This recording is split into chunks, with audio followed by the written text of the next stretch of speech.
another installment of 5 Minutes in 1 Peter. Today we're going to be finishing out chapter 2 with verses 21 through 25. This really connects with something I looked at last week, a really challenging passage about slavery in the New Testament. So if you didn't catch that video, you may want to watch that one first.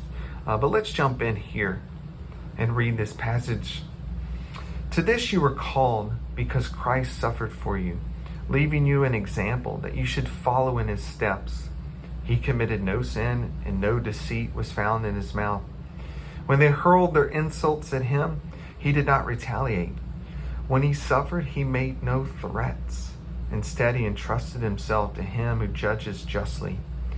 He himself bore our sins in his body on the cross, so that we might die to sins and live for righteousness.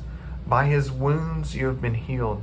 For you were like sheep going astray, but now you have returned to the shepherd and overseer of your souls. And so this passage, again, obviously is within a larger context. In chapter 2, Peter's mainly trying to teach God's people in the midst of trial and tribulation of how to live within the political and societal setting and structures that they find themselves in.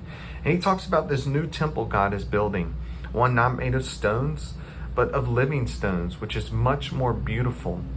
And he goes on in verse 9 to talk about this chosen people, a royal priesthood, a holy nation, God's special possession, that you may declare the praises of him who called you out of darkness into his wonderful light. This is how you're to live as God's special possession, a royal priesthood, chosen nation. In verse 12, he says, live such good lives among the pagans that though they accuse you of doing wrong, they may see your good deeds and glorify God on the day he visits. The impactful life that they could live in their setting. And he gives them an example of who to follow. And of course, it's Jesus.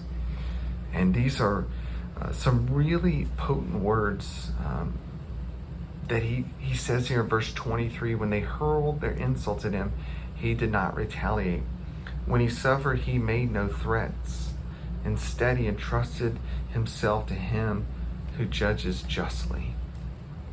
You know, staying with the theme of race relations in our world today and the challenges of that, I've been looking back over Booker T. Washington's autobiography, Up From Slavery, and just remembering some of the things he said and how he didn't want to have and hold bitterness toward the people who enslaved him. He says, I have long since ceased to cherish any spirit of bitterness against Southern white people on account of the enslavement of my race.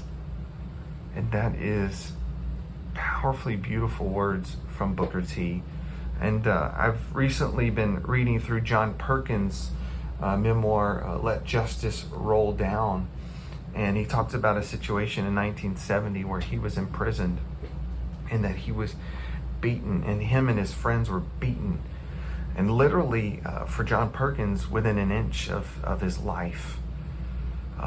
And the tragedy that he'd have to deal with because of that beating physically later on in his life. And he talks about how he didn't want to return the hate that he saw in these people that had beaten him, to return their hate with hate, that it just wasn't worth it, and that he pitied them, and that you could see the empathetic spirit in his writing.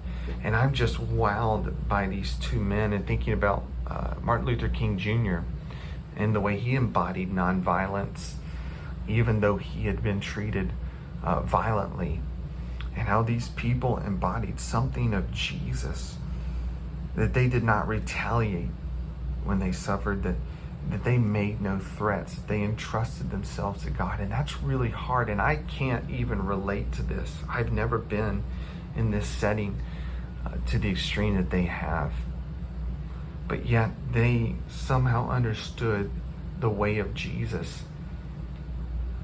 And in this passage, Peter is quoting a lot from a passage in Isaiah chapter 52, verse 13 through 53:12, which is one of the songs of the suffering servant that we read about, and how this servant would come along and do a powerful work that would bring healing, but also that would bring forgiveness and transformation in God's people. And a lot of times we think of healing just as kind of the spiritual aspect of forgiveness, or even the physical aspect of physically healing our bodies. And I believe salvation is a holistic word and activity of God, but also to think of the life healing, because we can see in verse 24, Peter says, he himself bore our sins in his body on the cross, so we might die to sins and live for righteousness. By his wounds you have been healed.